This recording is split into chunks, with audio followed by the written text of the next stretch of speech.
Janelle, congrats on this new film, Mighty Oak. How excited are you for fans to finally get to see it? Thank you. I'm so excited for fans to see this movie. I just think this movie has so much heart. It's a story about hope and you know, hope after trauma and loss, and that beautiful things can still come to you even after dealing with something so traumatic. And I just think it's a very uplifting, beautiful film, and I think that it's something that everybody kind of needs right now. Everybody needs some lighthearted heart right now, and I think that this movie will definitely provide that.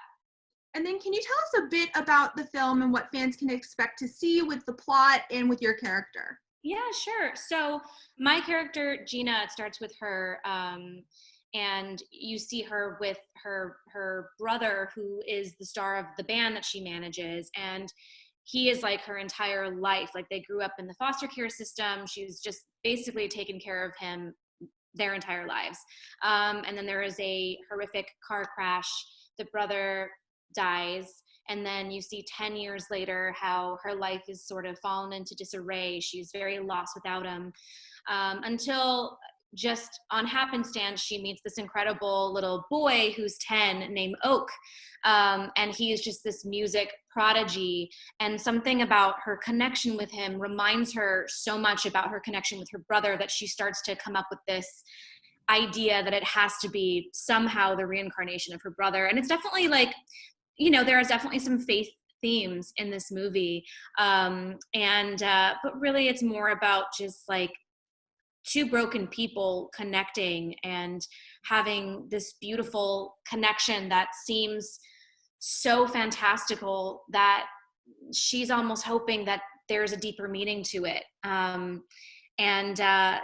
Just kind of like her journey of healing after losing somebody that she loved so much, and how life can still be unexpected and beautiful. And was the character dynamic between you and the Oak character, was that something that drew you to this role, or what kind of sparked your interest for playing in this film? Yeah, so actually this film, it definitely talks about, there are definitely themes of like feeling like fate and destiny, brought them together. And I sort of had that moment as well. This script actually came to me on the morning of my 30th birthday, from our director, Sean McNamara, who I had worked with on my first ever film, Brats, about 12 years ago. And as I started reading the script, it felt very much like destiny that it came to me on my 30th birthday. And it came to me right when my husband and I were dealing with loss and trauma. We had just lost my father-in-law to a drunk driver, and that's exactly what happens to my character in the script. And so I already was like, whoa, this is crazy, reading about how this character was kind of going through the same things that we were going through, and then seeing the beautiful uplifting ending of how it all turns out. And it gave me so much hope. And I thought, if it gives me this much hope, I hope that when people watch it, they feel that same feeling of hope, if anybody has gone through the same thing. That's kind of what drew me to it. On a much lighter level, I love movies with music in it, and our little Tommy Reagan, who plays Oak, is truly one of the most talented little kids I've ever met in my life. He actually wrote all the songs in the film that the band performs. And I loved that. And then when I met the cast and I met little Tommy, there really did feel like this like cosmic connection immediately. And I think all of us working on this film definitely felt like this is something really special. It felt like we were all put here to tell this story.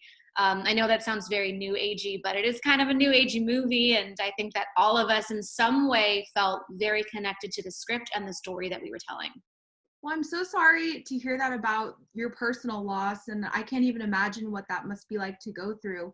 Oh, thank you. And so the film is actually, the character Oak is actually based upon a real person. What did you think when you heard about this person's story? It's pretty incredible. So Tommy, he wrote a song that is a pivotal moment in our movie, called Chasing. And that inspired the whole story of this movie. And the feeling of fate, and the feeling like something is drawing you to to, you know, what your destiny is, and so, you know, being in the right place at the right time and kind of following those signs. It's pretty amazing. I mean, when you watch this movie and you see him sing and you hear him play, he is incredible. And you also got to work alongside Raven Simone. Tell us what it was like getting to work with her on this film. Yeah, I mean, I was a huge fan of hers from like That's So Raven days. You know, I watched that show every single time it was on. So that was pretty cool to be able to work with her. And she's just awesome. You know, she had also worked with our director, Sean McNamara.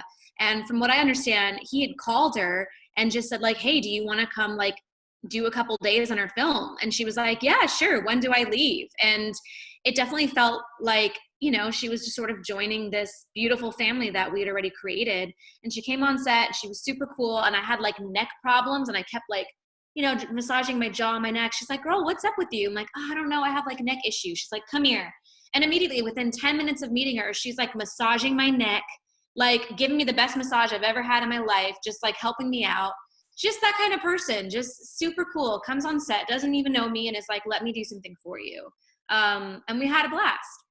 And she recently got married. What was your reaction when you saw that happy news, and have you been able to be in touch with her? I was so happy for her. Yeah, I follow her on Instagram and like I sent her a little message, and I think that's really beautiful.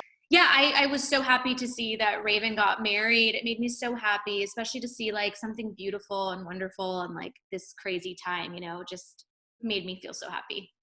And talking about like childhood icons, there's Raven from Cheetah Girls, you from Bratz. You also got to work with Alexa Pina Vega from Spy Kids. What was it like getting to work with her? It's like three of my favorite things all coming together. Well, Alexa and I have actually known each other for years. We would just like meet in auditions, and she was always just the sweetest. And I had never worked with her husband, Carlos, but I knew that they worked together on things, which I think is amazing.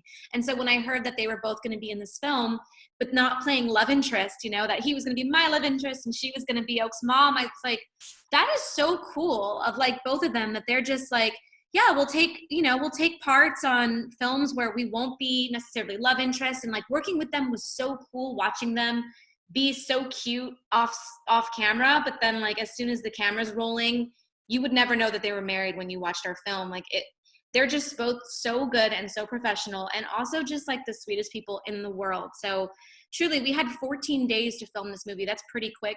But the connections that we all made so instantly, that's pretty special. I've actually never had that experience before where a cast bonds that quickly. Yeah, and I have to ask next question. Pretty Little Liars recently had a reunion for a good cause. What was it like getting back to the group together? It's kind of hard to believe it's been 10 years since that show started. I can't believe it's been 10 years. It was really awesome being able to reunite, and for a great cause also. I hear that we got a lot of money raised for Feeding America, which is awesome. But being able to like keep in touch and see each other, like we're in such different places in our lives now. Like, you know, some of us are married and some of us have kids. It's just so cool. Like we kind of grew up together on this show.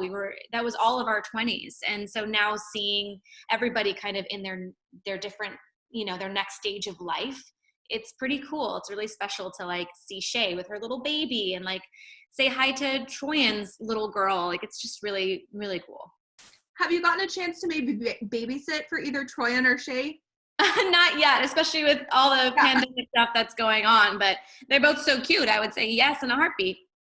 And what do you think Mona would be up to today? Because she was like one of my personal favorite characters. I always am drawn to characters that you can never tell if they're good or if they're bad. And then watching the reboot of The Perfectionist, what do you think Mona would be up to now? I love this question. I just recently got asked this, and my answer is I think that she would somehow have found her way into the CIA and is like running the department. I can see that. She would run it that quickly. And I would like to think she's happy and, you know, found a good guy and maybe just kind of settled down a little bit on the sleuthing front of things, recreationally. But yeah, I think that would be her. She would be a badass in a badass job. but I wish happiness for her. I think she would definitely thrive in a CIA type situation. I can I see think so. that. I'm gonna go with that. Yeah. If there was another reboot or maybe a movie, would you want to return? Absolutely. I mean, Mona was my favorite character I've ever played, and I got to play her for, I mean, 7, 8 years. So I feel like she's part of me now, and I would be so happy to step back into her shoes. I vote for a musical movie because a lot of us can sing in the cast. I think that'd be really fun and something we haven't done yet. That would be iconic. Another big project in your life has been To All the Boys. What can you tease about the third film, and are we going to get to see more of you? Because I know a lot of fans were kind of a little bit sad that they didn't get to see you as much as the first film. Yeah, in the second film, my character was off in Scotland in college, so you'll definitely see a lot more of Margot in the third movie. What I love is you get a lot of the sisters in the third movie. You get the Covey sisters, so we actually shot 2 weeks in Korea, which was a blast. It was one of the best experiences I've ever had. So you'll get to see what the Covey sisters were up to in Korea, and Margot comes back for a really special engagement, which you'll see about in the third film. And yeah, I think it's just a beautiful ending to the trilogy.